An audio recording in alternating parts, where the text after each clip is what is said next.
Okay, so today I want to talk about the reality of emotions coexisting. And I really think this is an important topic because when you're living with health issues, whether that's narcolepsy, chronic illness, feeling like a stranger in your body with digestive issues and hormone issues, we aren't necessarily going to let the emotional toll of all of that be present when we are with our friends or at an event or at work or just living our daily lives, right? And so when you open up about the emotional toll your health struggles have on you, and this is really just speaking from personal experience, people will often be like, "What?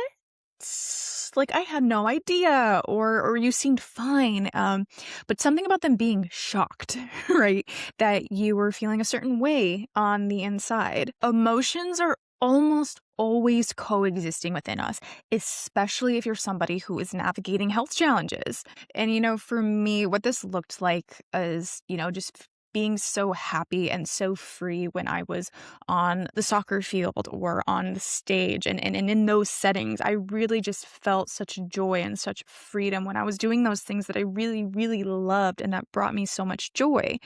But still deep down, I was dealing with a deeper sadness and confusion and anger, especially when taken out of those environments that made me showcase that more positive, upbeat side of me. I also think this is an important topic to talk about because you truly never know what is going on with people beneath the surface.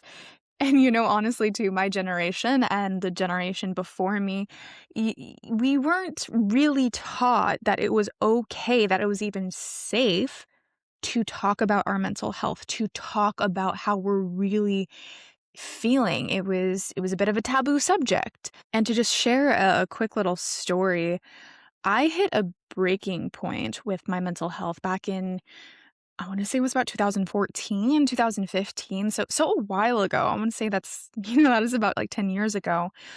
I just hit a breaking point where I couldn't keep it in anymore, and so I and I was never I've always struggled with communication, ever since I was a kid, but what I did know is that I could communicate best if I wrote. So, I wrote a private blog post, just detailing everything that I was struggling with. I mean, not detailing, like, the specifics, more just about how, I was feeling emotionally and mentally. And I wrote it, and I sent it to my 4 or 5 closest friends.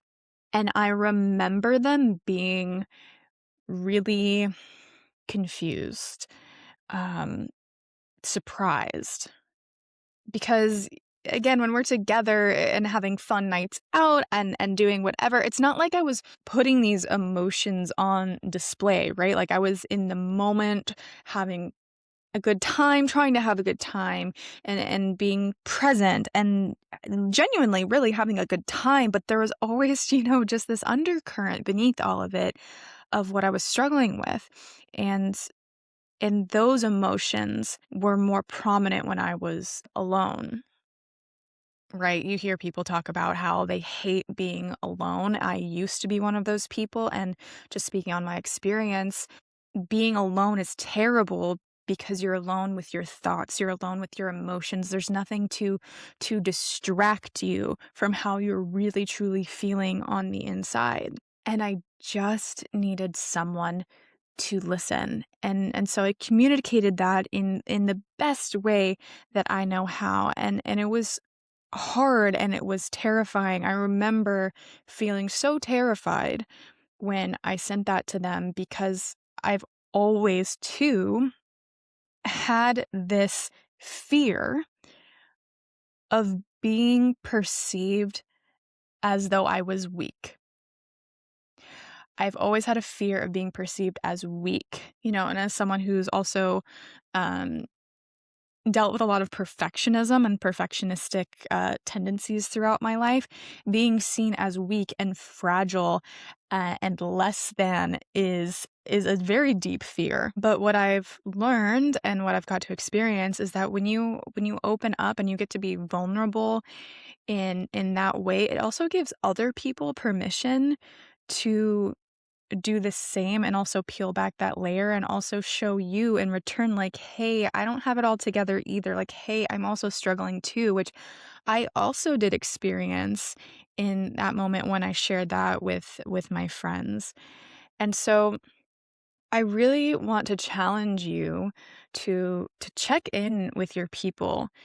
Send a message, make a phone call, carve out some time and be intentional. Carve out some time of your really, really busy day because I know you're busy. We're all busy, but connection and having community really is such a vital part of being human and of not just surviving but really thriving in our lives. And just genuinely ask your loved ones, like, how are you doing? How are you doing? And just let them know that you are there for them. If they need anything, even if it's just to be a sounding board for them, genuinely let them know. And they will so, so appreciate it. And it's going to mean a lot to them. Even if it's not a lot of effort on your part, it's going to mean so much to them.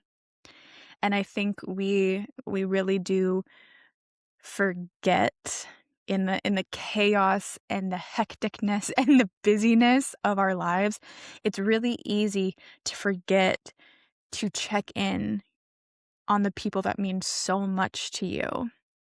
But again, really that connection and that community is really what helps us feel safe, and at the end of the day, our body heals in what?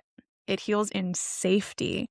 So the more safety you can give yourself and give your body, the more able it is to really heal. Thank you guys for tuning in to another episode of the Reformed Tired Girls Club podcast, and I will see you next week.